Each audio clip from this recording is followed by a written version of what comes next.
तो चलो भैया सभी को गुड मॉर्निंग, गुड इवनिंग। जब भी आप इस वीडियो को देख रहे हैं तो आज का वीडियो बहुत खतरनाक होने वाला है। और आज हम लोग मतलब नौवो चैप्टर से क्लास 11 का जो है मोस्ट इंपॉर्टेंट क्वेश्चन करवाने वाले हैं। साथ ही आपको जो है यहाँ मॉडल सेट का सॉल्यूशन करवाने वाले हैं। देखो भाई साहब, यहाँ 2024 का हम लोग मॉडल सेट लेके आए हैं। अगर आप सिर्फ मॉडल सेट कर लोगे ना 4-5 साल का, तो समझो कि आपका जो है यहाँ से डायरेक्ट 60-70% क्वेश्चन डायरेक्ट लड़ जाएगा। ठीक है, तो आप लोग को टोटल यहाँ से हम लोग 3-4 को वीडियो डालने वाले हैं मॉडल सेट का सॉल्यूशन, जिसको आप लोगों को कंप्लीट देखना है और डायरेक्ट क्वेश्चन यहीं से लड़ेगा। तो इससे क्या होगा कि आपका कंसेप्ट भी पूरा क्लियर हो जाएगा और एग्जाम में क्वेश्चन भी यहाँ से डायरेक्ट लड़ जाएगा और आपको हर चीज की आइडिया लग जाएगी। ठीक है, तो आपको क्या करना है कि वीडियो के अंत तक बने रहना है भाई। ये काम और करना है, जब भी आप इस वीडियो को देख रहे हैं थोड़ा कलम कॉपी लेके बैठना है। ऐसा नहीं कि कलम कॉपी आप नहीं लिए हो, कलम कॉपी नहीं लोगे तो फिर सारा कुछ नुकसान हो जाएगा। ठीक है, आपको बीच बीच में कुछ कंसेप्ट मिलेगा, उसको लिखते रहना है, क्वेश्चन जो बताएंगे उसको नोट करना है। और आज के वीडियो से आपका बहुत सारा मैक्सिमम क्वेश्चन लड़ने वाला है। 40 को करवाएंगे बाबू, 10 को तो परीक्षा में लड़िए जाएगा। ठीक है, तो यही बातों के चल चलो वीडियो को हम लोग शुरू करते हैं। तो आज हम लोग को जो लेकर आए हैं देख सकते हो बहुत इंपॉर्टेंट क्वेश्चन है। ठीक है, तो बहुत सारे लड़कों का एक सवाल आता है कि सर पढ़ते हैं लेकिन कुछ याद नहीं रहता है। ट्यूशन में पढ़ते हैं तो ट्यूशन से घर जेते जेते भूल जाते हैं।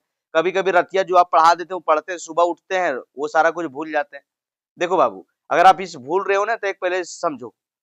और काफी सारे बच्चों का सवाल आता है कि मैं बहुत कमजोर हूँ, पढ़ाई लिखाई मेरे नसीब में नहीं लिखा हुआ है, हमको कुछ याद नहीं रहता है, अब हमको दिल्ली बम्बई ही भागना पड़ेगा 12 के बाद। तो ये सब सुन के थोड़ा दुख होता है। तो चलो सबसे पहले क्वेश्चन को तो तहस नहस करवाएंगे। अब देख सकते हो पूरा क्वेश्चन लेके आए हैं, जिसमें आपको मॉडल सेट का पूरा सॉल्यूशन करवाने वाले हैं पूरा देसी अंदाज में। ठीक है, ताकि आप पूरा धुआं धुआं कर सको। उससे पहले कहानी सुनाते हैं। तो देखो बाबू, पहले के जमाने में क्या था कि पहले स्कूल कॉलेज नहीं चलता था। पहले के जमाने में जो था वो गुरुकुल चलता था, गुरुकुल। और गुरुकुल जो रहता था गांव से बहुत दूर रहता था, बीचों बीच जंगल में। सभी बच्चा वहीं पर पढ़ने के लिए जाते थे गुरुजी के साथ, माँ बाप से दूर रहता था। गुरुजी बीचों बीच जंगल में एक झोपड़ी रखता था, सभी बच्चा वहीं पढ़ता था, वहीं रहता था। नदी से जाके पानी लाता था, खाना बनाता था। वहीं पर जो है मतलब पेड़ पौधा लगाता था, फल सब्जियां उपजाता था, खाता था। और सभी बच्चा वहीं रहता था गुरुजी के साथ जंगल में। अब एक समय की बात है कि एक लड़का था, तो वो भी गुरुजी के साथ जंगल गया पढ़ने के लिए। वो लड़का जो भैया काफी कमजोर था। गुरुजी डेली उसको पढ़ाता था, सिखाता था, उसको कुछ भी याद नहीं रहता था। गुरुजी उसको खुद खूब समझाया, खूब पढ़ाया, लेकिन कुछ भी याद नहीं रहता था। एक बार गुरुजी को बड़ा गुस्सा आ गया, उस बच्चा को अपने साथ बुलाया, बोला रे इधर आ, अपना हाथ दिखा। उसने हाथ देखा तो गुरुजी ने बोले कि बाबू तेरे हाथ में विद्या का रेखा नहीं है, यहाँ समय तुम बर्बाद नहीं करो, अपना घर लौट जाओ वापस और जाके चुपचाप मम्मी पापा के काम में हाथ बटाना, क्योंकि तेरे पास पढ़ने का लक्षण नहीं है। वहां से गुरुजी ने उसको निकाल दिया गुरुकुल से। वो लड़का उदास मन से घर लौट रहा था। लौटते लौटते बीचों बीच रास्ता में उसे बहुत जोर से प्यास लगा। बगल में उसको एक कुआं दिखा, वहां एक औरत जो थी पानी भर रही थी रस्सी बाल्टी से। ठीक है, तो वो बच्चा वहां पर पीने के लिए गया। तो जब वहां गया तो एक अजीब सा चीज देखा। उसने देखा कि यार वो जो औरत है, वो जो बाल्टी से पानी जो बार बार भर रही है, एक ही जगह पर परहेठा पर रस्सी एक ही जगह पर खींचती है, डालती है और वो पानी भरती है। फिर उस बच्चा के दिमाग में आइडिया आया कि जो फरेठा लगल है कुआं पर, ये तो रस्सी से बहुत ज्यादा मजबूत है, लेकिन ये रस्सी बार बार आने जाने की वजह से परहेठा पर भैया निशान छोड़ दिया है। फिर ये बच्चा के मन में आइडिया आया, अपना प्यास को भूल गया कि यार हम भी अगर एक ही चीज को इसी तरह से बार बार पढ़ें, बार बार कोशिश करें, तो हम भी भैया तेज हो जाएंगे। फिर वो लड़का बिना पानी पिए वहां से निकला, डायरेक्ट वापस लौटा, एक चाकू लिया और हाथ को अपना पूरी तरह से काट डाला यहाँ पर, और लहूलुहान अवस्था में गुरुकुल लौटा। गुरुजी ने बोला कि रे तुम फिर से आ गया, तुमको घर भेजे थे, हाथ में खून कैसे आ गया? तो बोला कि गुरुजी मेरे हाथ में विद्या का रेखा नहीं था, अब मैं चाकू से काट के अपने हाथ में विद्या का रेखा बना डाला हूँ, अब मैं पूरा मन से पढ़ाई करूंगा। और वो बच्चा वहां से लौटने के बाद इतना पढ़ा कि आगे चल के संस्कृत का विद्वान बना। ठीक है, और उसने अष्टाध्याय नामक पुस्तक का रचना किया। उसका नाम कुछ और नहीं बालक पाणिनि था, जिसको हमेशा बरदराज के नाम से बुलाया जाता था। तो बाबू जिस दिन आप मेहनत करोगे सही डायरेक्शन में ना, सही प्रैक्टिस करोगे, प्रैक्टिस मेक्स मैन परफेक्ट। आप होता क्या है कि आप लोग जो है पढ़ने के बाद रिवीजन नहीं करते हो, प्रैक्टिस नहीं करते हो, इसके वजह से सारा कुछ भूल जाते हो। ठीक है, तो आपको क्या करना है कि मल्टीपल टाइम रिवीजन करना है, 3 से 4 बार आपको पढ़ना है, तब जाके चीजें आपको लंबे समय तक याद रहेगी। कोई बच्चा कमजोर नहीं है, कोई बच्चा तेज नहीं है। जो पढ़ने का सही तरीका जानता है वो पढ़ने में तेज हो जाता है, जो पढ़ने का रिवीजन करने का तरीका नहीं जानता है वही बच्चा कमजोर हो जाता है। ठीक है, तो अपने सोच की पिंजरा को तोड़ दो और खुद को कमजोर समझना छोड़ दो। ठीक है, एक छोटी सी बात कहानी बन सकती है, एक छोटी सी बात कहानी बन सकती है। अगर जिद पर आ जाए लड़के तो भगत सिंह, और अगर जिद पर आ जाए लड़कियां तो झांसी की रानी बन सकती है। ठीक है, तो हर खुशी को खुशी मत समझो, हर गम को गम मत समझो। हर खुशी को खुशी मत समझो, हर गम को गम मत समझो। और अगर टॉप करना चाहते हो स्कूल कॉलेज मोहल्ला में, तो बाबू खुद को किसी से कम मत समझो, खुद को किसी से कम मत समझो। ठीक है, तो चलो अब हम लोग क्वेश्चन को तहस नहस करते हैं। हो गया थोड़ा मोटिवेशन, ज्ञान की बात बता दी है। ठीक है, चलो तो यहाँ पहला क्वेश्चन बाबू बहुत इंपॉर्टेंट क्वेश्चन है, 2024 का मॉडल सेट है और इंपॉर्टेंट क्वेश्चन भी करवाने वाले। वीडियो को नजरअंदाज मत करना, इस वीडियो को नजरअंदाज करोगे, बीच में छोड़ के जाओगे तो आपका केमिस्ट्री में मार्क्स 100% घटेगा, गिर जाएगा। इसलिए वीडियो पूरा देखना है आपको। ठीक है, तो चलो शुरू करते भाई। तो सबसे पहले देखो यहाँ पूछा है how many significant figure are present in 1260। पूछ रहा है कि 1260 में कितना सिग्निफिकेंट फिगर प्रेजेंट है, उपस्थित है।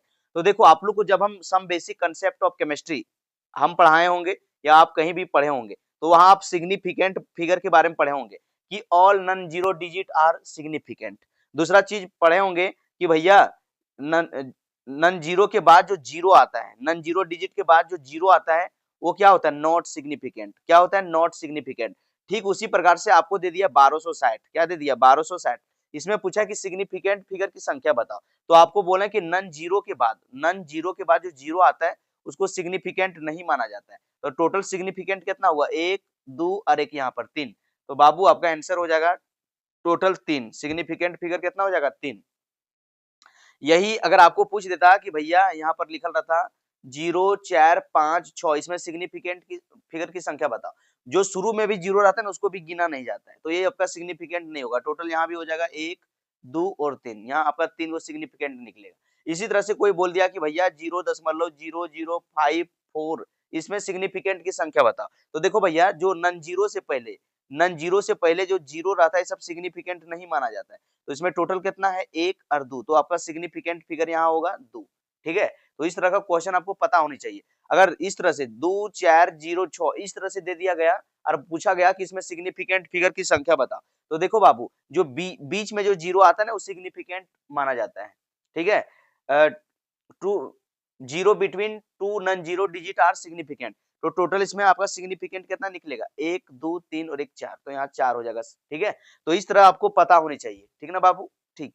चलो अगला क्वेश्चन देखो, यहाँ दिया है इंपेरिकल फार्मूला, बहुत इंपॉर्टेंट है, परीक्षा में हर एक साल इंपेरिकल फार्मूला एक निकालने के लिए आएगा। तो दिया है द इंपेरिकल फार्मूला ऑफ यहाँ एसिटिक एसिड CH3COOH।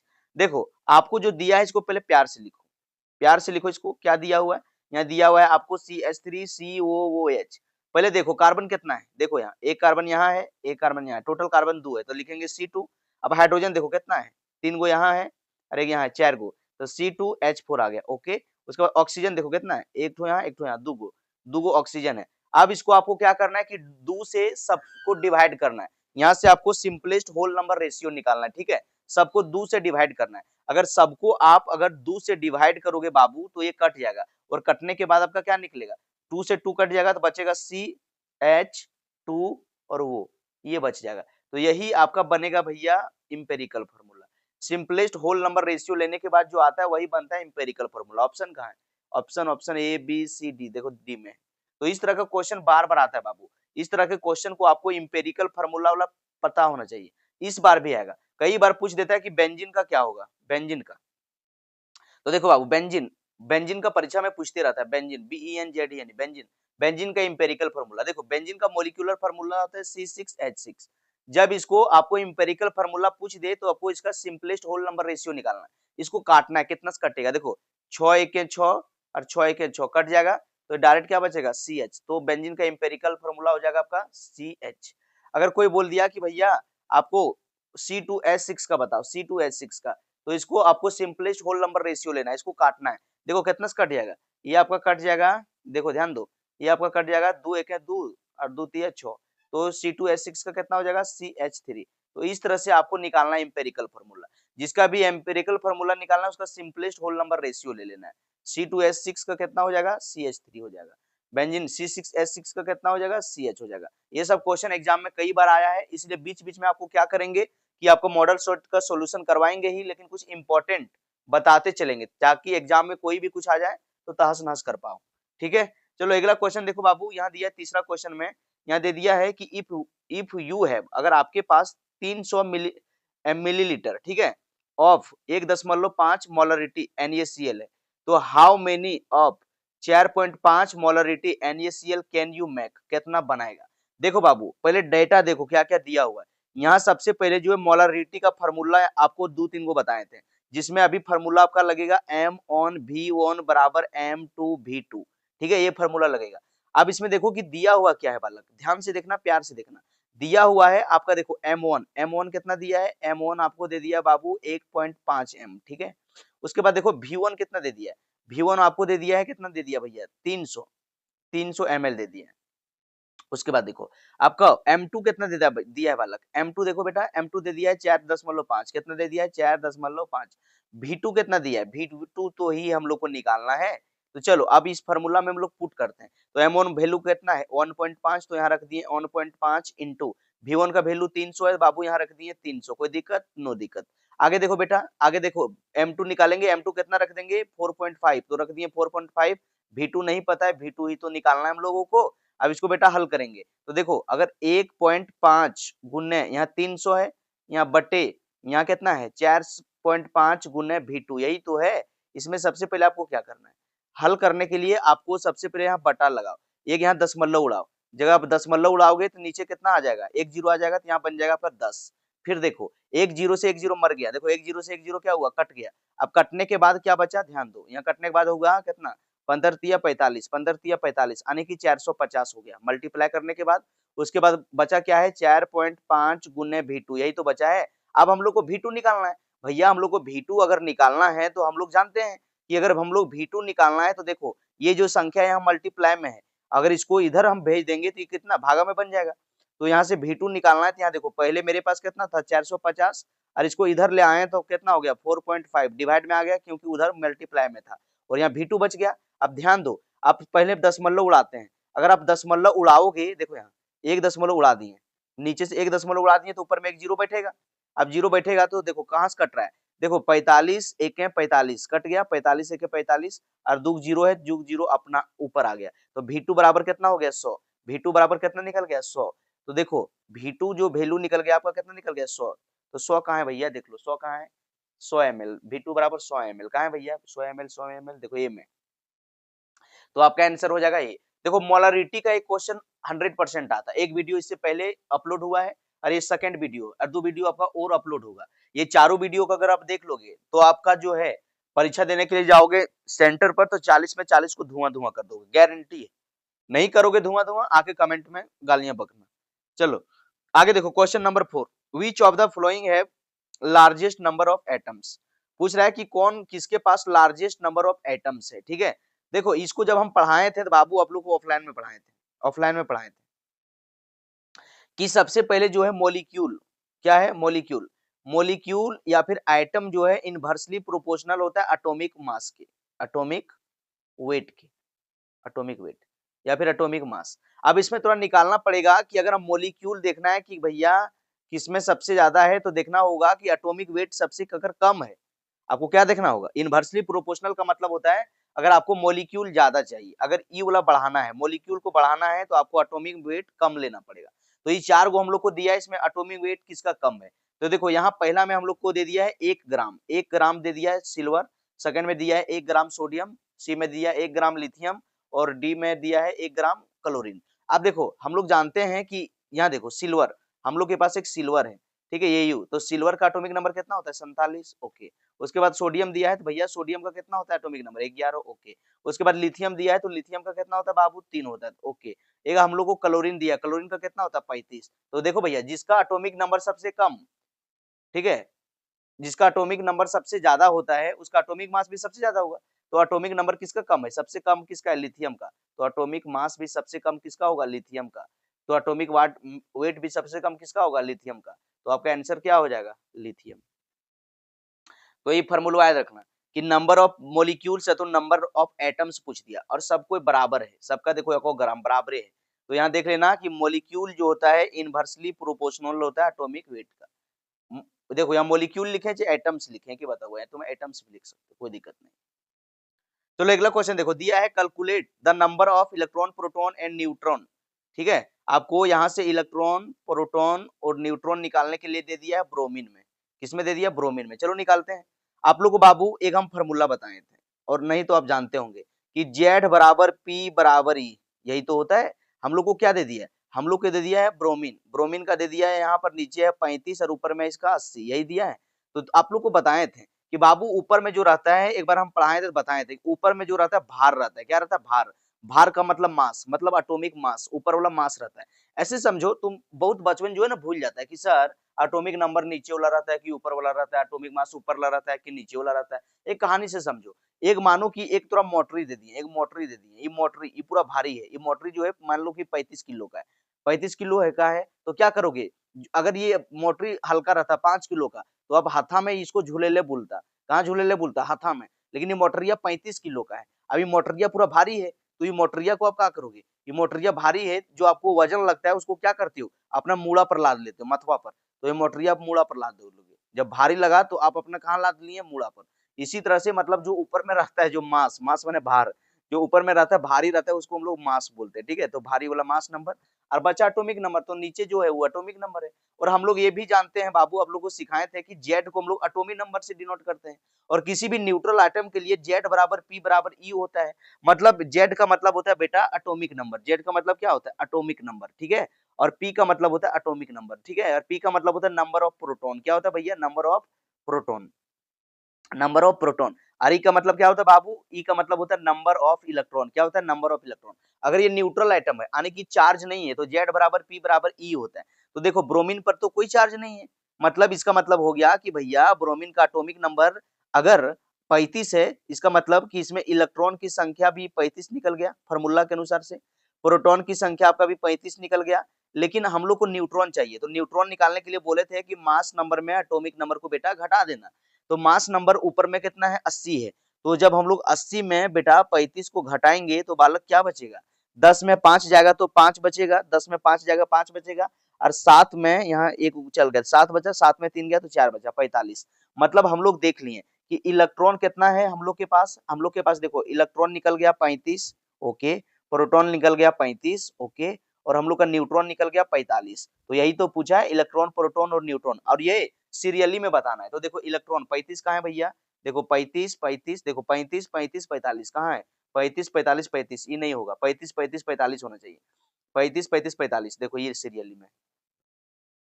तो आपका आंसर बी वाला हो जाएगा। ठीक है, चलो क्वेश्चन नंबर नेक्स्ट देखो, छठा पूछा है, what will be the wavelength. Wavelength पूछ दिया है ऑफ या बॉल।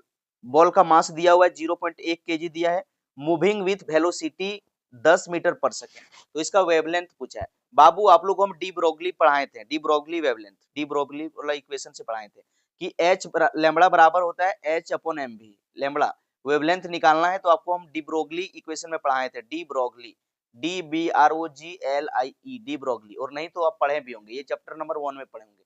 तो डी ब्रोगली इक्वेशन में क्या होता है?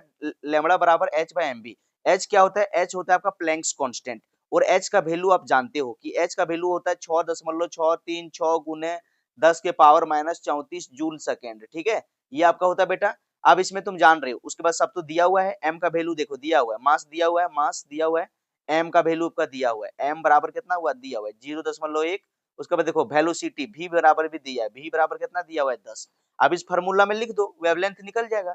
तो देखो क्या निकलेगा बाबू, पुट करो। तो अगर हम लोग वेवलेंथ निकालेंगे तो एच का वैल्यू कितना होता है? 6.636 गुने 10 के पावर माइनस 34 जूल सेकेंड, यही आएगा। उसके बाद एम का वैल्यू देखो बेटा दिया हुआ है 0.1 गुने 10, ये दिया हुआ है। अब देखो अगर आप हल करोगे, ध्यान दो, अगर हल करोगे, देखो अगर यहाँ से एक जीरो उड़ाओगे तो नीचे क्या आएगा? नीचे आएगा 10। तो 10 से 10 मर गया, 10 से 10 मर गया। तो फाइनली क्या बचा? फाइनली आपका बच गया 6.636 गुने 10 के पावर माइनस 34 बटे बटे 1। तो इसमें भैया इसमें जो रहता है एक से कोई मतलब नहीं, एक से डिवाइड करोगे 6.636 को, तो 6.636 ही तो आएगा। तो आपका आंसर क्या निकल गया? 6.636 गुने 10 के पावर माइनस 34। कहाँ है आंसर बाबू? कहाँ है भैया? देखो कहाँ है भैया? 6.636। 6.636। देखो 6.626 दिया है, ठीक है। यहाँ देखो ऑप्शन में 6.626 दिया है, तो आपको 6.626 में मारना है, 10⁻⁻34 मीटर सेकंड, ठीक है। 6.626। देखो 636 बहुत जगह पर 636 रहता है, 626 यहाँ पर लिखा हुआ है, थोड़ा मैच कर लेना, ठीक है। लेकिन आपका आंसर डी होगा, क्योंकि आपको निकाल के दिखा दिए। यहाँ पर 3 के जगह 3 ही रहना चाहिए, लेकिन यहाँ 2 क्यों दे दिया पता नहीं, तो इसको थोड़ा मैच कर लेना, लेकिन आंसर आपका डी होगा।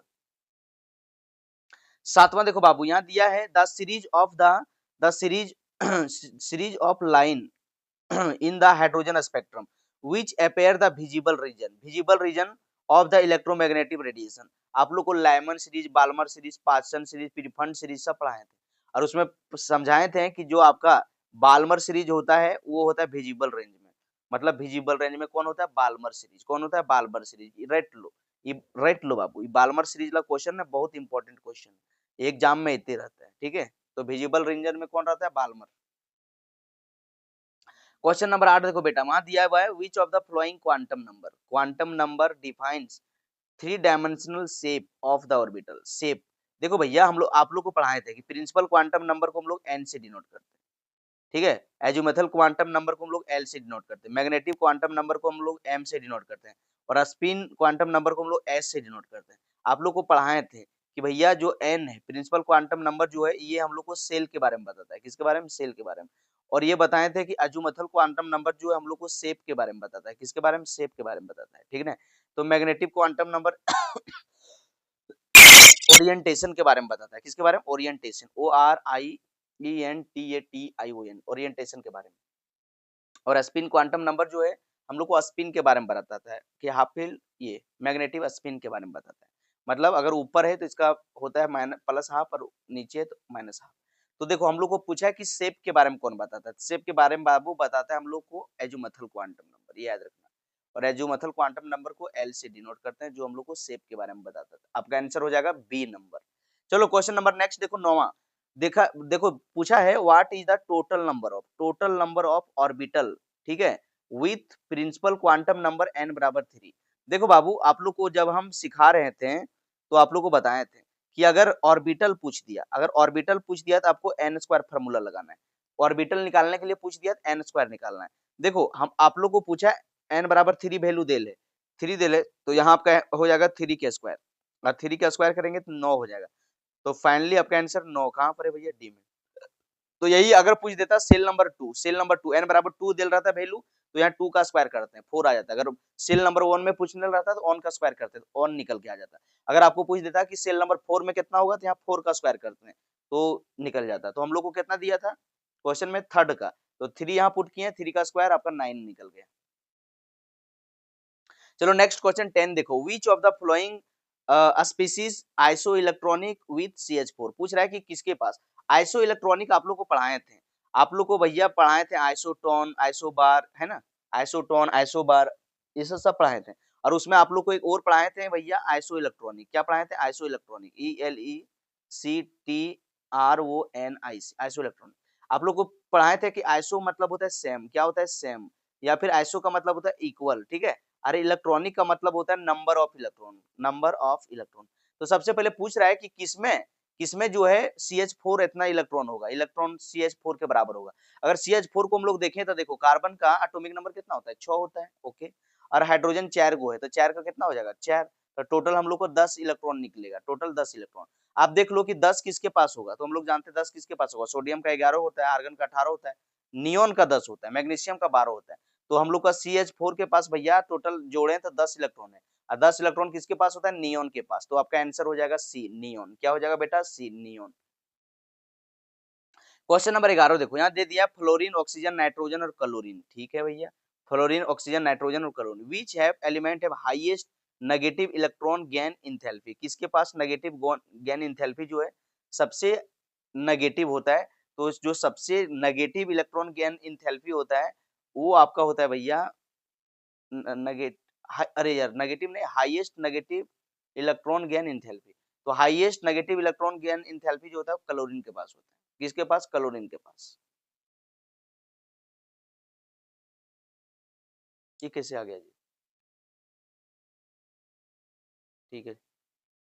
चलो क्वेश्चन नंबर 12 देखो, which of the flowing species पूछा है, विच of the flowing species have largest and smallest size. आप लोग को देखो क्वेश्चन में दे दिया मैग्नीशियम, मैग्नीशियम में 2 गो प्लस, अल्युमिनियम और अल्युमिनियम में 3 गो प्लस। इसमें पूछा है 2 क्वेश्चन पूछा है, इसमें पूछा है कि सबसे सबसे स्मॉल सबसे बड़ा साइज किसका होगा, लार्जेस्ट सबसे बड़ा साइज किसका होगा सबसे पहले पूछा है, और दूसरा में पूछा है कि सबसे स्मॉलेस्ट SMALLEST सबसे स्मॉलेस्ट साइज कितना किसका होगा। ये 2 क्वेश्चन पूछे हैं। तो बाबू आप लोग को हम पढ़ाए थे कि पीरियोडिक टेबल में जैसे जैसे तुम लेफ्ट से राइट जाते हो तो क्या होता है, साइज कम होता है, साइज क्या होता है, कम होता है। ठीक है, और आप लोग को एक चीज और पढ़ाए थे, एक चीज और पढ़ाए थे कि जितना पॉजिटिव चार्ज जितना ज्यादा रहेगा, पॉजिटिव चार्ज जितना ज्यादा रहेगा साइज बेटा उतना कम रहेगा। ठीक है, तो सबसे पहले देखो हम लोग को दे दिया है मैग्नीशियम और एगो दे दिया अल्युमिनियम। अब देखो मैग्नीशियम जो है आपका ग्रुप नंबर 2 का एलिमेंट है मैग्नीशियम, और अल्युमिनियम कहाँ है, अल्युमिनियम आपका पी ब्लॉक का एलिमेंट है। तो जब हम लोग इधर से इधर आएंगे तो क्या होगा, साइजवा कम होगा।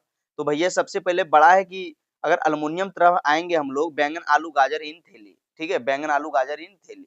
अब इसमें हम लोग आएंगे जब इधर से इधर तो साइजवा कम हो जाता है ना, एस ब्लॉक से पी ब्लॉक की ओर जाते हैं। तो सबसे पहले तो मैग्नीशियम जीतेगा क्योंकि मैग्नीशियम का साइजवा सबसे ज्यादा है।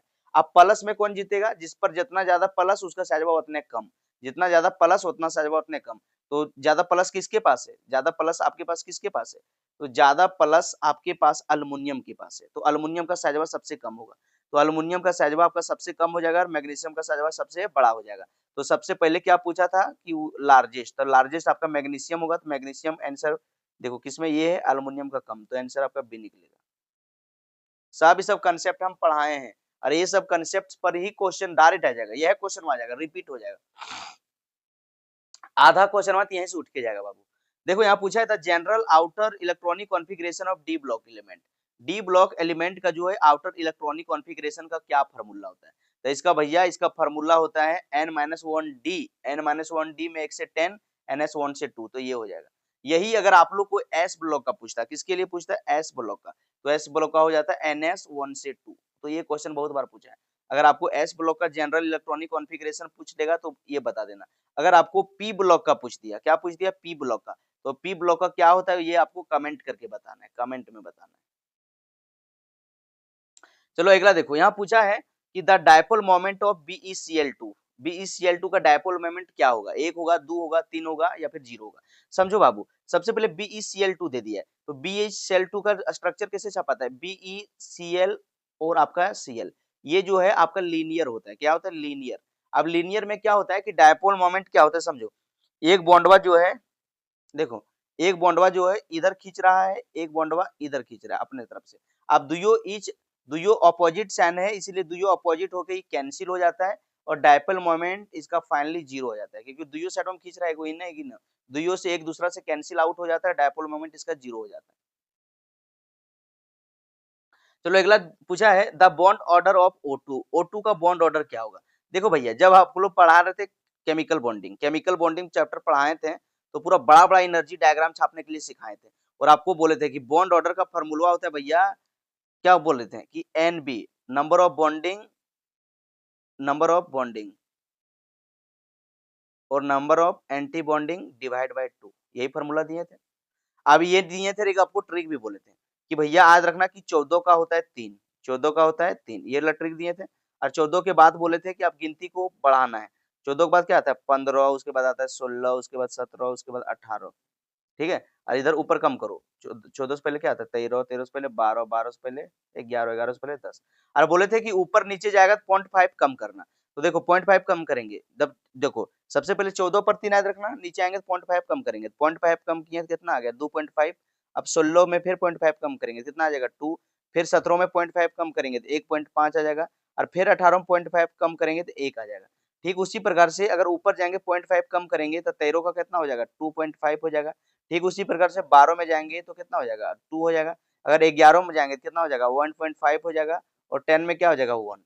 अब देखो सबसे पहले जब भी आपको अब बोलोगे कि यार ये 14 पर क्या 14 क्या दर्शा रहा है, बाबू 14 जो दिखा रहा है ना आपको नंबर ऑफ इलेक्ट्रॉन दिखा रहा है। अगर आपके पास 14 इलेक्ट्रॉन आ रहा है तो बॉन्ड ऑर्डर उसका थर्ड होता है, अगर 15 इलेक्ट्रॉन आ रहा है तो बॉन्ड ऑर्डर अहाई होता है। ठीक है, तो हम लोग देख लेते हैं कि कितना इलेक्ट्रॉन आ रहा है, तो हम लोग को दे दिया भैया O2 दे दिया है, तो O2 का मतलब हुआ O2 का मतलब हुआ ऑक्सीजन प्लस ऑक्सीजन। हम लोग जानते हैं कि ऑक्सीजन का एटॉमिक नंबर कितना होता है, 8 होता है।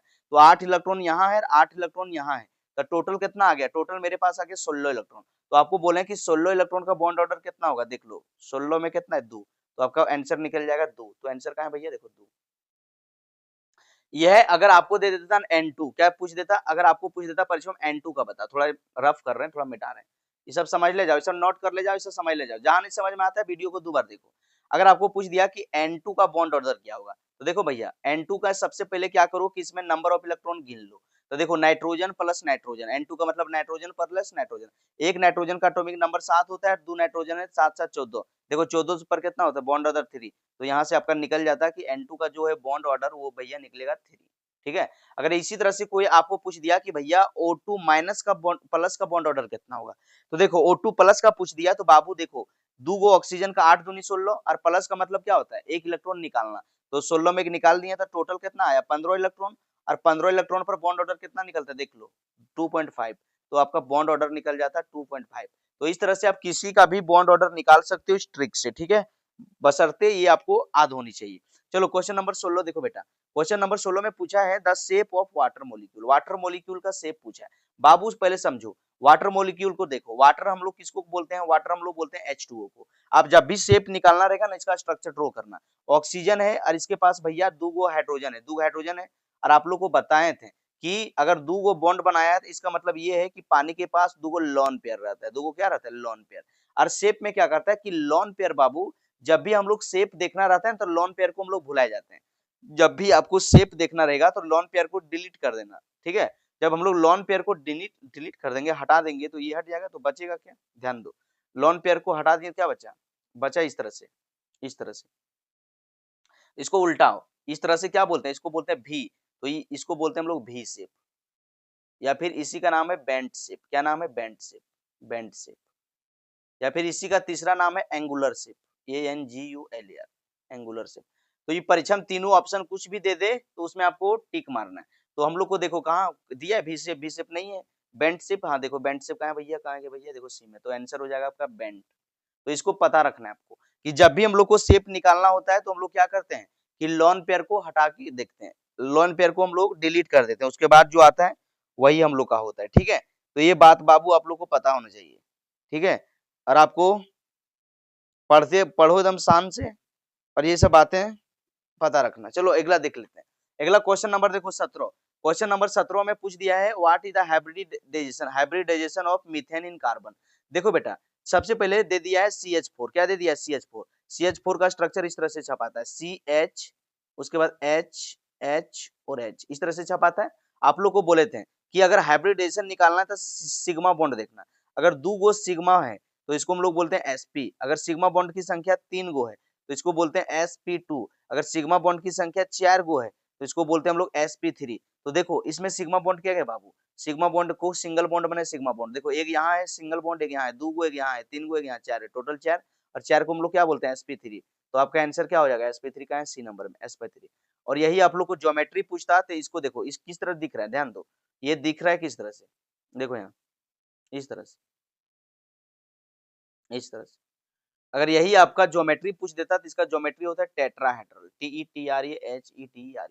बहुत बार पूछा गया है क्वेश्चन को, CH4 का ज्योमेट्री बताएं, शेप बताएं, तो टेट्राहेड्रल होगा। चलो क्वेश्चन नंबर नेक्स्ट देखो, क्वेश्चन नंबर 18 आ गए हम लोग, बहुत ज्यादा नहीं है, 20 को और बचल है। पूछा है the enthalpy of all element, enthalpy of all element in their standard state.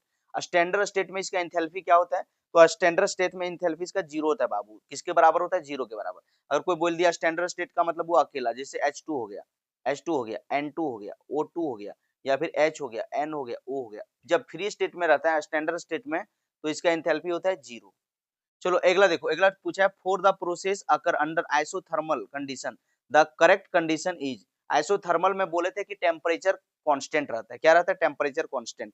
तो डेल्टा T बराबर 0 हो जाएगा, कहां पर है भैया, Q बराबर 0 का मतलब होता है क्या होता है, एडियाबेटिक प्रोसेस, ठीक है। डेल्टा Q 0 नहीं, तो हम लोग को क्या पूछा है, हम लोग को पूछा है आइसोथर्मल, तो यहाँ होगा डेल्टा T बराबर 0। आगे देखो यहाँ पूछा है फोर या रिएक्शन 2Cl, यहाँ पूछ दिया 2Cl गैसियस से 2Cl2 गैसियस में जा रहा है, तो पूछ रहा है the sign of delta h और डेल्टा एस का साइन क्या होगा रिस्पेक्टिवली। तो पॉजिटिव पॉजिटिव होगा, या तो नेगेटिव पॉजिटिव होगा, या तो पॉजिटिव पॉजिटिव होगा, या तो नेगेटिव पॉजिटिव होगा। क्या होगा समझो। देखो बाबू सबसे पहले क्या होता है कि देखो इंथैल्पी, देखो सबसे पहले इंथैल्पी, जब दो क्लोरीन एटम, जब दो क्लोरीन मिलके जब Cl2 बना रहा था, तो क्या हो रहा था कि यहाँ से एनर्जी निकलता है, यहाँ एनर्जी निकलता है, और एनर्जी निकलता है तो उस रिएक्शन होता है एक्सोथर्मिक रिएक्शन। और एक्सोथर्मिक एनर्जी, जब भी एनर्जी निकलता है तो डेल्टा एच आपका नेगेटिव होता है। तो सबसे पहले हम समझ गए कि डेल्टा एच नेगेटिव होने वाला है। दूसरा कंसेप्ट समझो, delta S change in entropy, जब दो गैस का कण एक गैस कण में बदल गया, दो गैस, देखो इस साइड में लेफ्ट साइड में देखो 2 मोल Cl था और इस साइड में 1 मोल Cl है, तो दो गैस का कण एक गैस में अगर बदल गया तो क्या हुआ, गैस की कणों की संख्या कम हो गया।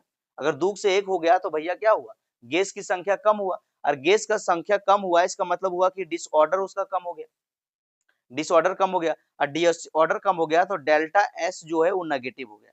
मतलब आपका यहाँ जो है डेल्टा एच भी नेगेटिव है हो गया और डेल्टा एस भी नेगेटिव हो गया। तो कहाँ है भैया दुयो नेगेटिव, कहाँ है, देखो बी नंबर में, डेल्टा एच भी नेगेटिव और डेल्टा एस भी नेगेटिव। चलो क्वेश्चन नंबर 21 देखो, यहाँ पूछा है the criteria for spontaneity of A reaction, spontaneous होने के लिए रिएक्शन कांस्टेंट प्रेशर और टेम्परेचर, कांस्टेंट और प्रेशर और टेम्परेचर पर जो है स्पॉन्टेनिटी का क्या होगा। तो गिब्स फ्री एनर्जी में आप लोग को हम ये फार्मूला दिए थे कि डेल्टा जी बराबर delta H minus T delta S. कई बार फार्मूला को परीक्षा में डायरेक्ट पूछ लिया गया कि डेल्टा जी का फार्मूला क्या होता है। याद रखना कि डेल्टा जी बराबर delta H minus T delta S आपको पता होना चाहिए। अगर डेल्टा जी का वैल्यू लेस देन जीरो आ गया, अगर डेल्टा जी का वैल्यू लेस देन जीरो आ गया यानी कि जीरो से कम हो गया, तब जाके आपका रिएक्शन स्पॉन्टेनियस होता है। तो डेल्टा जी का वैल्यू लेस देन जीरो कहाँ है भैया, देखो सी नंबर में। तो ये सब बहुत बार क्वेश्चन पूछा गया बाबू। अगला क्वेश्चन देखो, यहाँ पूछा है in the 22 number question, in the relation H बराबर मतलब इंथैल्पी बराबर U प्लस PV, ठीक है, U प्लस PV। आप पूछ रहा है कि U किसको रिप्रेजेंट करता है, तो U किसको आप लोग को पढ़ाए थे और आप जानते हो कि भैया U का मतलब होता है इंटरनल एनर्जी। क्या होता है इंटरनल, INTERNAL, इंटरनल एनर्जी। और आप लोग को पढ़ाए थे कि इंटरनल एनर्जी को E या फिर U से रिप्रेजेंट करते हैं। तो आपका आंसर हो जाएगा क्या, इंटरनल एनर्जी। कहाँ है भैया, कहाँ है भैया, देखो डी नंबर। क्वेश्चन नंबर देखो 23, यहाँ पूछा है CaCO3 जब कैल्शियम कार्बोनेट जो है आपका सॉलिड फॉर्म में है और ये कैल्शियम ऑक्साइड और CO2 गैस में बदल गया, the expression for the equilibrium constant क्या होगा, above reaction will be. Equilibrium constant पूछ दिया है। देखो बाबू आप लोग को पढ़ाए थे कि इक्विलिब्रियम कांस्टेंट क्या होता है, सो बताए थे कि इक्विलिब्रियम कांस्टेंट होता है सबसे पहले कंसंट्रेशन ऑफ प्रोडक्ट, क्या होता है concentration of product divide by concentration of reactant. ये आप लोग को बताए थे, ये आप लोग को पढ़ाए थे हम कहाँ, इक्विलिब्रियम चैप्टर में, ठीक है। उसमें एक चीज और बोले थे कि अगर आपका प्योर सॉलिड है तो इसका नहीं लिखा जाता है और प्योर लिक्विड है तो इसका नहीं लिखा जाता है। हम लोग गैस को लिखते हैं, गैस वाला का लिखा जाता है और एक्वस वाला का लिखा जाता है, ये बात आप लोग को सिखाए थे। अब देखो जब हम लोग लिखेंगे तो देखो भैया सबसे पहले केसी अगर लिखेंगे, इक्विलिब्रियम कांस्टेंट लिखेंगे तो पहले प्रोडक्ट साइड में लिखते हैं, तो प्रोडक्ट साइड में देखो सॉलिड को तो नहीं लिखना है तो बचा क्या, गैस। तो यहाँ मेरा हो जाएगा CO2 गैसियस।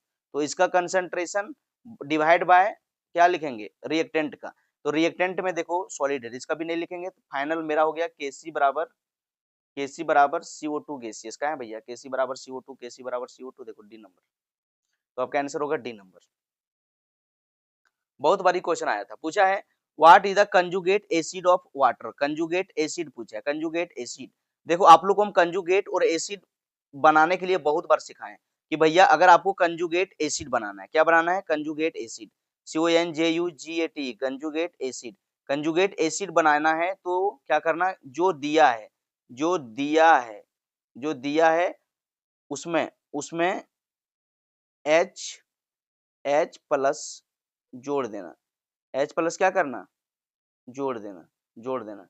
और अगर आपको कंजुगेट बेस बनाना है, कंजुगेट, अगर आपको कंजुगेट बेस बनाना है तो आप लोग को क्या बोलते हैं कि जो मॉलिक्यूल से कंजुगेट बेस बनाने के लिए बोला उसमें उसमें क्या करना, कंजुगेट बेस बनाने के लिए उसमें H प्लस घटा देना, क्या करना, घटा देना। ये आपको बहुत बार बताएं। तो देखो हम लोग को अभी क्या पूछा है, कंजुगेट एसिड पूछा है। तो एसिड बनाने के लिए क्या करेंगे, H+ जोड़ देंगे। तो हम लोग के पास एक H2O है और इसमें H+ अगर हम लोग जोड़ देंगे तो क्या हो जाएगा, H3O+। क्या हो जाएगा, H3O+। H2O में H+ जोड़े H3O+। आंसर कहाँ है भैया, देखो H3O+, तो C हो जाएगा। तो इसको ध्यान रखना, कंजुगेट और एसिड का बहुत बार क्वेश्चन आता है, ठीक है। तो इसमें कंजुगेट एसिड अगर आपको पूछेगा तो जिसमें पूछेगा उसमें H+ जोड़ के बता देना, और कंजुगेट बेस पूछ ले रहेगा तो उसमें H को घटा के बता देना। चलो क्वेश्चन नंबर 25 देखो, यहाँ पूछा है एज्यूमिंग कंप्लीट डिसोसिएशन, ठीक है। यहाँ इसको सोच लो कि कंप्लीट डिसोसिएशन टूट रहा है। कैलकुलेट द पीएच ऑफ इतना 0.001 मोलरिटी HCl सॉल्यूशन। देखो भैया सबसे पहले क्या दिया हुआ है, देखो HCl दिया हुआ है कि ये 0.001 मोलरिटी दिया हुआ है। जब पॉइंट उड़ाएंगे तो आएगा नीचे, 4 गो जीरो ऊपर ले जाएंगे, 10/-4 मोलरिटी होगा। HCl जो है कंप्लीट ब्रेकअप होता है, ठीक है, कंप्लीट डिसोसिएट होता है क्योंकि स्ट्रॉन्ग इलेक्ट्रोलाइट है। अब इसका वैल्यू हम लोग को मिल चुका है 10⁻⁻⁴। तो H+ का भी वैल्यू होगा 10⁻⁴ और इसका Cl का भी होगा 10⁻⁴। तो हम लोग जानते हैं कि भैया अब हम लोग का H+ का जो कंसेंट्रेशन निकल चुका है वो निकल चुका है 10⁻⁴। और जब हम लोग जानते हैं कि pH निकालना है तो हम लोग एक फार्मूला लगाते हैं, pH बराबर होता है -log H+ कंसेंट्रेशन। अब H+ कंसेंट्रेशन देखो अभी निकल चुका है तो वहां हम लोग पुट कर दिए 10⁻⁴। जब इसको सॉल्व करोगे तो आपका 4 आएगा आंसर, लॉग्स लेके 4 आएगा आंसर। तो आपका आंसर क्या हो जाएगा, 4, यानी कि डी नंबर में 4 है, तो आंसर हो जाएगा आपका डी। क्वेश्चन नंबर 26 देखो, describe the effect of H+ addition. देखो भैया अब इसमें बोल रहा है कि इफेक्ट ऑफ, आप जो है H+ ऐड कर रहे हो on the equilibrium reaction, equilibrium reaction पर जो है H+ ऐड कर रहे हो। एक रिएक्शन दे दिया है H2 दे दिया प्लस CO और ये बन रहा है CH3OH, यानी कि मिथेनॉल बन रहा है। आप बोल रहा है कि तुम H2 का कंसंट्रेशन बढ़ा रहा है, H2 का कंसंट्रेशन तुम क्या कर रहा है, बढ़ा रहा है, एडिशन कर रहा है मतलब तुम बढ़ा रहे हैं। आप H2 का कंसंट्रेशन बढ़ा रहा है तो रिएक्शन पर क्या प्रभाव पड़ेगा, वही पूछा है। आप लोग को पढ़ाए थे हम लोग ली चैटरियल प्रिंसिपल, क्या पढ़ाए थे, ली चैटरियल, CHATELIERS, ली चैटरियल प्रिंसिपल। ये हम पढ़ाए थे कि भैया ली चैटरियल प्रिंसिपल बोलता है कि जब हम लोग रिएक्टेंट साइडवा में कंसंट्रेशन बढ़ा देंगे तो क्या होगा, प्रोडक्ट साइडवा में ट्रांसफर करने लगता है, क्योंकि इसको संतुलन बनाना है ना, ये इक्विलिब्रियम में रिएक्शन को रखना है। अब लेफ्ट साइड में अगर आप H का कंसंट्रेशन बढ़ा दोगे तो स्वाभाविक है कि रिएक्शन आपका फॉरवर्ड शिफ्ट हो जाएगा इधर CH3OH के साथ, यानी कि प्रोडक्ट साइड की ओर शिफ्ट हो जाएगा। रिएक्टेंट साइड में अगर बढ़ा दोगे तो इक्विलिब्रियम मेंटेन करने के लिए क्या करेगा, प्रोडक्ट साइड में भेज देगा, ठीक है। तो वही लिख, the reaction will proceed in direction reactant, नहीं भैया रिएक्टेंट साइड बढ़ा रहे थे, रिएक्टेंट साइड कैसे जाएगा, no effect of equilibrium, effect तो पड़ेगा बढ़ा रहे हैं तो। Reaction will proceed in the direction of product, हाँ रिएक्शन जो है आपका प्रोडक्ट साइडवा में प्रोसीड हो जाएगा, जाने लगेगा, ये बात को याद रखना। अगर यही हम लोग अगर राइट साइड में प्रोडक्ट साइड में बढ़ा देते हैं तो हम लोग का रिएक्शन बैकवर्ड जाने लगता है रिएक्टेंट साइड में, लेकिन हम लोग H का कंसंट्रेशन बढ़ा रहे हैं यानी कि रिएक्टेंट का बढ़ा रहे हैं तो रिएक्शन फॉरवर्ड की ओर जाएगा। क्वेश्चन नंबर 27 देखो, पूछा है what is the oxidation state of sulphur in H2SO4। बड़ी बारी क्वेश्चन आया है ऑक्सीडेशन स्टेट, और आप लोग को हम बताए थे कि जिसका भी ऑक्सीडेशन स्टेट निकालना रहेगा उसको X मान लेना। सल्फर का निकालना तो मान लेंगे let oxidation state of sulphur बराबर X। निकाल दो, हाइड्रोजन का कितना होता है +1 × 2 प्लस, सल्फर का निकालना X मान लिए, ऑक्सीजन का होता है -2 × 4 = 0। हल करेंगे 2 का 2 हो जाएगा प्लस यहाँ -8 = 0 आ जाएगा। हल करेंगे तो x - 6 = 0 निकलेगा, घटाएंगे तो, और x बराबर +6 आ जाएगा आपका आंसर। तो आपका जो निकला ऑक्सीडेशन स्टेट कितना निकला, +6। कहाँ है भैया 6, देखो डी नंबर। तो इस तरह से आप लोग को निकालना है। और एक चीज और बताना है आपको कमेंट में, ठीक है, K2Cr2O7 में Cr का ऑक्सीडेशन स्टेट आपको कमेंट करके बताना है। चलो क्वेश्चन नंबर 28 देखो, क्वेश्चन नंबर 28 में दिया है which of the following species does not show disproportionation tendency। कौन डिसप्रोपोर्शनेशन टेंडेंसी नहीं शो करेगा। तो आप लोग को बोले थे भैया डिसप्रोपोर्शनेशन टेंडेंसी कौन शो नहीं करेगा, जो सबसे हाईएस्ट ऑक्सीडेशन स्टेट में रहता है। तो सबसे पहले सबका हाईएस्ट ऑक्सीडेशन स्टेट निकाल लो। यहाँ O ऑक्सीजन का क्या उतना होता है, ऑक्सीजन का होता है 2 में देखो ऊपर में एक माइनस है यानी कि एक घट गया, 2 में एक घट गया कितना हुआ 1, यानी कि क्लोरीन यहाँ +1 में। यहाँ निकालोगे तो एक ऑक्सीजन पर होता है -2 चार्ज, 2 ऑक्सीजन है, 2 दूनी 4, 4 में एक देखो -1 घट गया तो निकला 3, मतलब क्लोरीन यहाँ +3 ऑक्सीडेशन स्टेट में। आगे तुम निकालोगे यहाँ पर 3 गो ऑक्सीजन है तो 3 दूनी 6 में एक घट गया 5, तो क्लोरीन यहाँ +5 ऑक्सीडेशन स्टेट में। इसी तरह से आगे निकालोगे एक ऑक्सीजन पर -2 चार्ज आता है, 4 गो है, 4 दूनी 8, एक घट गया तो ये आपका +7 निकलेगा। तो देखो भैया जो हाइड्रोजन फैमिली है वो -1 से लेकर 7 तक दिखाता है, +7 तक ऑक्सीडेशन स्टेट। आप देखो यहाँ पर जो ClO4 है, ClO4 माइनस यहाँ सबसे क्लोरीन सबसे हाईएस्ट ऑक्सीडेशन स्टेट में +7, तो यहाँ लिख दिए हैं कि इन ClO4 minus +7 highest oxidation state, इसीलिए ये ऑक्सीडाइज नहीं हो सकता है। तो इसीलिए ClO4 minus disproportionation reaction show नहीं करेगा, क्योंकि ये अपना हाईएस्ट ऑक्सीडेशन स्टेट में, अगर ये मिडिल ऑक्सीडेशन स्टेट में रहता ना लोअर, तो लोअर से हायर में जाता ऑक्सीडाइज कर लेता, लेकिन ये हायर ऑक्सीडेशन स्टेट में तो और ऊपर तो जा नहीं पाएगा, तो ऑक्सीडाइज कर नहीं पाएगा, तो यही डिस्प्रोपोर्शनेशन रिएक्शन शो नहीं करेगा।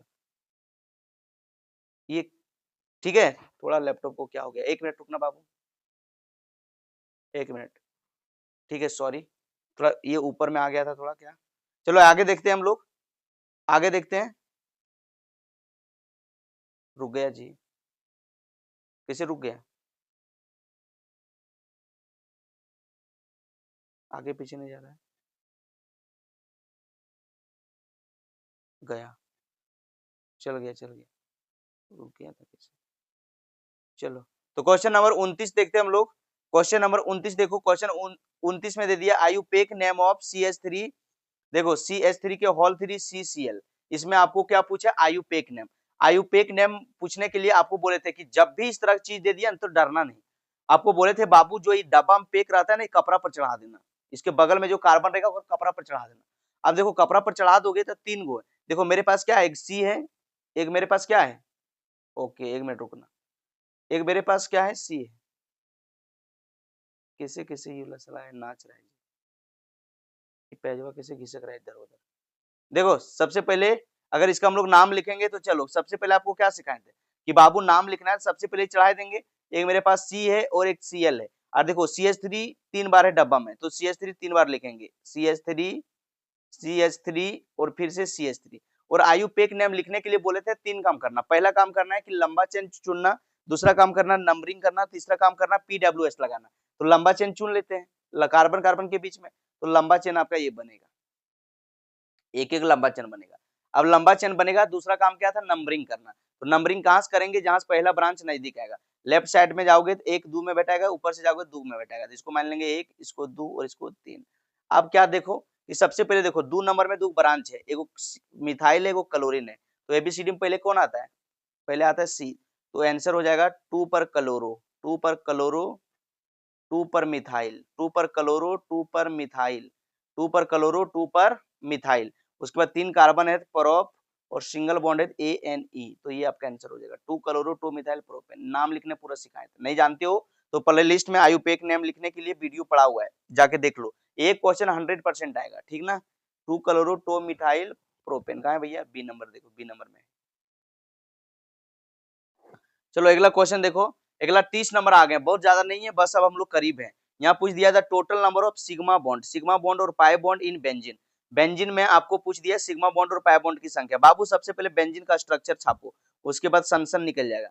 बेंजीन का स्ट्रक्चर कैसे छपाता है, इस तरह से, सबसे पहले हम लोग साइक्लोहेक्सेन छापते हैं, ठीक है, साइक्लोहेक्सेन, और यहाँ पर होता है अल्टरनेट डबल बॉन्ड, ठीक है। उसके बाद देखो यहाँ आपका एक ठो हाइड्रोजन रहता है, ई कॉन्वा में एक हाइड्रोजन रहता है, ई कॉन्वा में एक हाइड्रोजन रहता है, ई कॉन्वा में एक हाइड्रोजन, और आपका ई कॉन्वा में एक हाइड्रोजन और ई कॉन्वा में एक हाइड्रोजन। तो सिग्मा बॉन्ड का मतलब होता है सिंगल बॉन्ड। देखो जहाँ 2 बॉन्ड रहता है ना, जहाँ 2 बॉन्ड रहता है, एक रहता है सिग्मा, एक रहता है पाई, तो जहाँ जहाँ 2 है, एक रहेगा सिग्मा, एक रहेगा पाई। देखो यहाँ भी 2 है तो यहाँ रहेगा एक सिग्मा एक पाई, तो देखो यहाँ टोटल पाई कितना निकला, टोटल पाई बराबर आपका निकला 3, और सिग्मा गिन लो, सिग्मा माने सिंगल बॉन्ड, तो देखो एक यहाँ एक यहाँ देखो 2, एक यहाँ 3, एक यहाँ 4, एक यहाँ देखो 5, एक यहाँ 6, एक यहाँ 7, एक यहाँ 8, एक यहाँ 9, एक यहाँ 10, एक यहाँ 11, एक यहाँ देखो 12, तो क्या निकला भैया कि हम लोग का निकल गया 12 गो सिग्मा, 12 गो सिग्मा 3 गो पाई, 12 गो सिग्मा 3 गो पाई।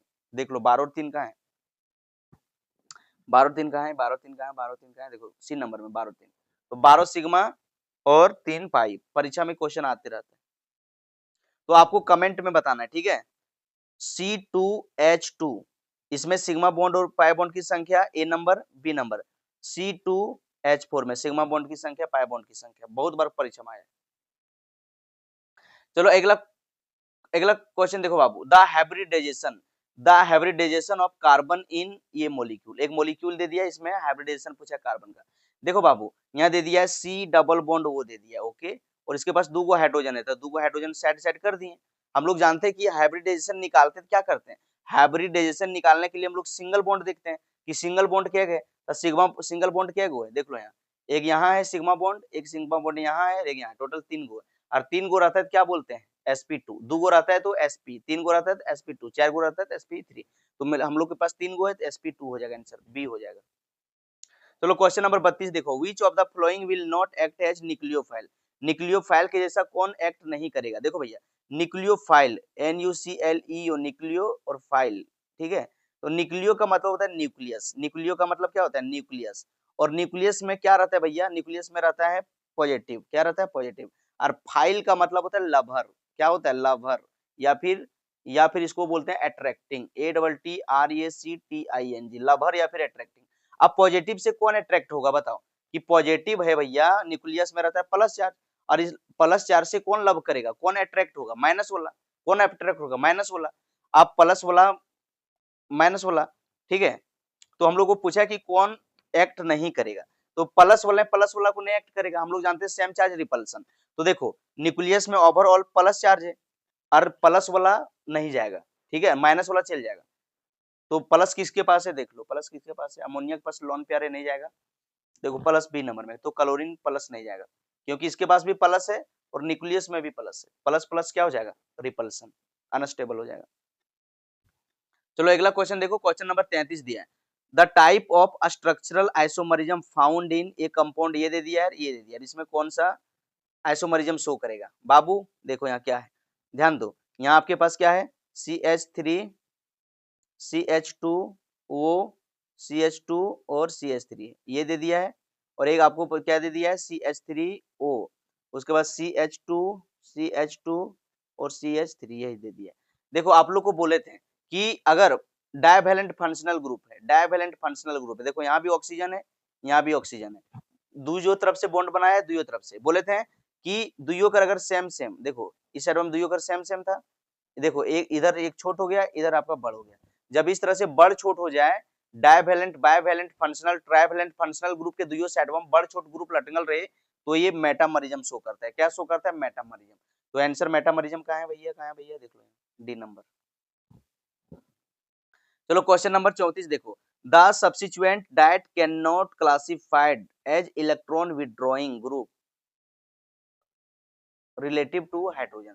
पूछ रहा है कि कौन इलेक्ट्रॉन विड्रॉइंग ग्रुप नहीं होगा, विड्रॉइंग का मतलब होता है खींचना, मतलब कौन खींचेगा नहीं। तो देखो भैया यहाँ देखो N डबल बॉन्ड वो और वो है, ठीक है, ए नंबर में, ठीक ना। बी नंबर में आपको दे दिया है R, R का मतलब होता है CH3 रख सकते हो या फिर C2H5 रख सकते हो। देखो सी नंबर में आपको दे दिया X, X का मतलब होता है हेलोजन, हेलोजन इलेक्ट्रोनेगेटिव होता है।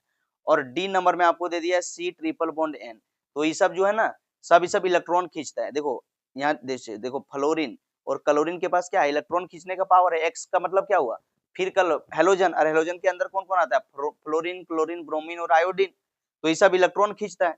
तो हम लोग को पूछा है कि कौन इलेक्ट्रॉन नहीं खींचेगा, तो हम लोग का जो है आर, ये बी वाला ऑप्शन ये नहीं खींचेगा आर, क्योंकि आर के पास रहता है इंडक्टिव इफेक्ट, और इंडक्टिव इफेक्ट की वजह से इलेक्ट्रॉन डाल देगा, ये खींचेगा नहीं। तो हम लोग को यही तो पूछा था कि which substituent that cannot be as electron withdrawing, तो इलेक्ट्रॉन कौन नहीं खींचेगा, आर नहीं खींचेगा। चलो क्वेश्चन नंबर 35 देखो, यहाँ दे दिया एक रिएक्शन दिया है और इसका आपको नाम पूछ लिया कि क्या होगा। ध्यान दो, यहाँ रिएक्शन दिया हुआ है CH3 CH double bond CH2 और यहाँ दे दिया HBr, क्या दे दिया HBr। देखो आप लोग को बोले थे बाबू इसमें क्या करना कि डबल बॉन्ड को तोड़ देना, डबल बॉन्ड को तोड़ दो, ठीक है, और जहां हाइड्रोजन ज्यादा है वहां पर हाइड्रोजन, और जहां हाइड्रोजन कम है वहां नेगेटिव पार्ट को जोड़ दो। आप जोड़ दोगे यानी कि यहाँ मार्कोनी को अप्रूल लगाना है, पूरा सिखाए थे मार्कोनी को अप्रूल। ये क्या बन जाएगा, ये बन जाएगा CH3 CH, यहाँ लग गया Br और यहाँ बन गया CH3। नाम लिखोगे तो क्या हो जाएगा, नाम लिखोगे तो क्या हो जाएगा बाबू, देखो नाम लिखोगे तो 2 नंबर में ब्रोमीन चिपकल हो जाएगा 2 पर ब्रोमो, 2 पर ब्रोमो, 2 पर ब्रोमो, और 3 कार्बन को प्रोपेन, 2 ब्रोमो प्रोपेन। तो आंसर कहाँ है, 2 ब्रोमो प्रोपेन। देख लो 2 ब्रोमो प्रोपेन। तो रिएक्शन भी बना के दिखा दिए हैं। 2 ब्रोमो प्रोपेन कहाँ है भैया, 2 ब्रोमो प्रोपेन, 2 ब्रोमो, देखो ये नंबर में। तो आंसर हो जाएगा ये number 2 bromo propane. 36 number question देखो दिया है द एडिशन ऑफ वाटर। ठीक है, बोल रहा है कि एडिशन करवाना है वाटर का टू इथाइन, इथाइन में in the presence of mercuric sulphate, mercury sulphate HgSO4, HgSO4 mercury sulphate के प्रेजेंस में, and dilute sulphuric acid at 333 kelvin gives, क्या देगा। ये आप लोग को पूछ लिया, ये सब रिएक्शन कराने के बाद क्या देगा। ठीक है, तो क्या देगा वो आपको पूछा हुआ है। तो देखो बाबू, सबसे पहले देखो हम लोग को क्या बोला है, रिएक्शन को ध्यान से समझो, बहुत इंपॉर्टेंट रिएक्शन है, बहुत इंपॉर्टेंट है बाबू, ये पढ़ाए हैं 11 में। देखो यहाँ क्या दिया है कि इथाइन है आपके पास, इथाइन का मतलब CH triple bond CH, ethyne है। बोल रहा है कि आपको वाटर का एडिशन करवाना है, मतलब आपको H2O को एडिशन करवाना है इन द प्रेजेंस ऑफ, क्या बोला कि मरकरी सल्फेट, यानी कि HgSO4, और सेकेंड स्टेप में क्या लेना है, डाइल्यूट H2SO4, यहाँ ले लेना है डाइल्यूट H2SO4। वाटर का एडिशन करवाने के लिए क्या बोले थे कि भैया डबल बॉन्ड, वाटर का एडिशन जब भी करवाना होगा तो H2O को H प्लस OH फॉर्म में देखना, माइनस के फॉर्म में। उसके बाद एक डबल बॉन्ड को तोड़ दो और एक जगह पर जो है OH और एक जगह पर H को जोड़ दो, तो जोड़ दोगे तो क्या बन जाएगा, यहाँ बन जाएगा CH3, सॉरी एक H जोड़ दिए तो यहाँ क्या बन गया, CH2 बना, सॉरी यहाँ बन गया आपका एगो CH2 डबल बॉन्ड, उसके बाद CH, और यहाँ हम लोग जोड़ दिए OH। देखो भैया, जिस कार्बन पर डबल बॉन्ड और OH ग्रुप रहता है वो अनस्टेबल होता है, इसलिए यहाँ करेगा टोटोमरिज्म, क्या करेगा, टोटोमरिज्म। तो यहाँ करेगा आपका टोटोमरिज्म। तो टोटोमरिज्म करने के लिए आप लोग को सिखाए थे कि जहां पर हाइड्रोजन है चिपकल उसको तुम 1 मान लेना, तो इसको मान लेना 1, बगल वाला को 2 और यहाँ को 3, एक वाला चीज बाद 3 को दे देना। तो एक वाला, एक के पास हाइड्रोजन है, हाइड्रोजन 3 को दे देना, और 2 3 के बीच में उसको 1 2 में शिफ्ट करना है, डबल बॉन्ड हुआ यहाँ शिफ्ट कर देना। तो ये शिफ्ट कर दोगे, फाइनली बन जाएगा आपका CH3 C double bond O और H, यानी कि आपका बन गया CH3 CHO, CH3 CHO aldehyde बन गया। तो अल्डिहाइड कहाँ है भैया, देखो B नंबर में। ये रिएक्शन बहुत बार आपको सिखाए थे और एक रिएक्शन को ध्यान भी देना है। चलो अगला देखो, क्वेश्चन नंबर 37 देखो, इसमें पूछा है the necessary condition for any system aromatic, aromatic होने के लिए क्या क्या कंडीशन का होना जरूरी है। पहले यहाँ पूछ दिया सबसे पहले में प्लेनरिटी, प्लेनरिटी का मतलब हुआ कि sp2 हाइब्रिडेशन, sp2 होना चाहिए, ओके, sp2 हाइब्रिडेशन का मतलब हुआ प्लेनर। तो प्लेनरिटी देखो, complete delocalization of pi electron in ring, हाँ भैया होना चाहिए पूरे रिंग में, जैसे ये रिंग है ना, तो pi electron alternate double bond, ये पाई इलेक्ट्रॉन पूरा रिंग में घूर घूर रहता है, इसको बोलते हैं डीलोकलाइजेशन। ठीक है, तीसरा हक्कल रूल, हक्कल रूल क्या होता है, 4n+2 पाई इलेक्ट्रॉन फॉलो करना चाहिए, इसको हक्कल रूल बोलते हैं। ऑल ऑफ दीज, तो ऑल ऑफ दीज होगा, ऑल ऑफ दीज होना चाहिए, क्योंकि आपके पास sp2 हाइब्रिडाइजेशन भी होना चाहिए, कंप्लीट रिजोनेंस भी होना चाहिए, अल्टरनेट डबल बॉन्ड, हकल रूल भी फॉलो करना चाहिए, तब जाके वो एरोमेटिक कंपाउंड कहलाता है, इसीलिए यहाँ आंसर होगा ऑल ऑफ दीज। चलो क्वेश्चन नंबर 38 देखो, अब हम लोग लास्ट में है, देखो 38 दे दिया है कि हम लोग जब मिथाइल क्लोराइड को सोडियम मेटल के साथ रिएक्शन करवाते हैं ड्रायर ईथर के प्रेजेंस में, तो ये बन जाता है CH3 2NaCl। इस रिएक्शन किस नाम से जाना जाता है, आप लोग को बताए थे ना, इस रिएक्शन जब भी सोडियम मेटल के प्रेजेंस में रिएक्शन होगा और हायर अल्केन बनेगा तो इस रिएक्शन का नाम होता है उर्ध रिएक्शन। क्या नाम होता है, उर्ध रिएक्शन। तो आपका आंसर हो जाएगा उर्ध रिएक्शन।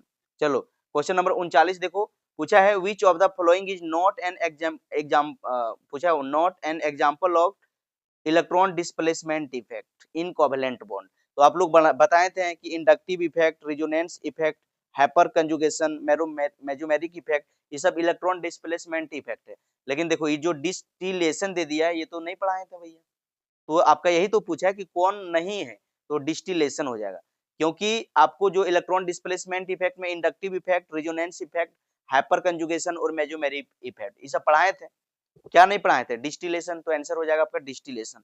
क्वेश्चन नंबर 40 देखो, 40 क्वेश्चन है, लास्ट क्वेश्चन है, यहाँ पूछा है कि the dehydration of ethanol in the presence of conc H2SO4 Gibbs क्या देता है। ये आपको दे दिया है, एक अल्कोहल दे दिया है, छाप के दिखाते हैं। सबसे पहले आपको यहाँ दे दिया है CH3CH2OH और 13 पर दे दिया आपको कॉन्क H2SO4 और दे दिया है 443 केल्विन। आप लोग को बताए थे कि जब भी कॉन्क H2SO4 रहेगा तो ये एक डिहाइड्रेटिंग एजेंट होता है। क्या होता है? Dehydrating agent. जब भी इसको देखेगा तो तुम समझ जाना, कॉन्क H2SO4 हीट देखेगा, समझ जाना कि पानी निकलेगा। क्या समझ जाना? पानी निकलेगा। ये आपको कई बार बताएं कि जब भी देखोगे यहाँ पर कॉन्क H2SO4 और हीट हायर टेम्परेचर, तो यहाँ से पानी निकलेगा। तो देखो बाबू, एक चीज और बताए थे कि जिस कार्बन से OH चिपकल रहता है उसको बोलते हैं अल्फा कार्बन और बगल वाला को बोलते हैं बीटा कार्बन। ठीक है, तो आप लोग को बोले थे कि सबसे पहले पानी निकालना है, तो अल्फा कार्बन से आपको OH निकाल लेना है और बीटा कार्बन से देखो CH3 को हम लोग CH2 और H इस फॉर्म में लिख सकते हैं। तो यहाँ से OH निकाल लेना और यहाँ से H निकाल लेना, ये दोनों मिलके पानी बाहर निकलेगा। अब देखो, जब H निकला तो एक बॉन्ड यहाँ फ्री हुआ और यहाँ से OH निकला तो एक बॉन्ड यहाँ फ्री हुआ। अभी सब दोनों मिलके बॉन्ड बना लिया तो ये फाइनली बन गया CH2 डबल बॉन्ड CH2। तो ऐसा कहीं ऑप्शन तो नहीं है सर, लेकिन देखो है ना बाबू, यहाँ दो गो C है, C2 बन गया और 4 गो हाइड्रोजन है, H4 बन गया, तो C2H4 अब बन गया। तो फाइनली C2H4 आपका आंसर कहाँ है? देखो ये नंबर में। तो हम लोग 40 क्वेश्चन निपटा लिए, जो बहुत इंपॉर्टेंट क्वेश्चन था बाबू। ये सब क्वेश्चन बार बार परीक्षा में पूछा जाता है, और जो अभी आपको 40 क्वेश्चन बताएं, यहाँ से आपको 10 से 12 क्वेश्चन डायरेक्ट एग्जाम में लड़ने वाला है। तो टोटल आपको क्या करेंगे, मॉडल सेट जो है अभी 3-4 वीडियो रेगुलर जाएगा। एक वीडियो जा चुका है, एगो फिर से जा रहा है, 2 गो आपका और जाएगा। ये चारों वीडियो देख लोगे तो जो आपका एग्जाम आने वाला जो एग्जाम है, वहां में आप 40 में 40 नंबर स्कोर करोगे, कोई रोक नहीं पाएगा आपको, गारंटी लेते हैं। ठीक है, तो लास्ट में यही कहना चाहेंगे कि नेगेटिव सोच डिलीट करो, नेगेटिव सोच डिलीट करो, पॉजिटिव सोच दिमाग में फिट करो। नेगेटिव सोच डिलीट करो, पॉजिटिव सोच दिमाग में फिट करो, और अगर सफलता चाहिए तो बाबू मेहनत रिपीट करो, मेहनत रिपीट करो। तो चलो मिलते हैं किसी नेक्स्ट वीडियो में, तब तक के लिए take care, best of luck, पढ़ाई करते रहो और जीवन में आगे बढ़ते रहो।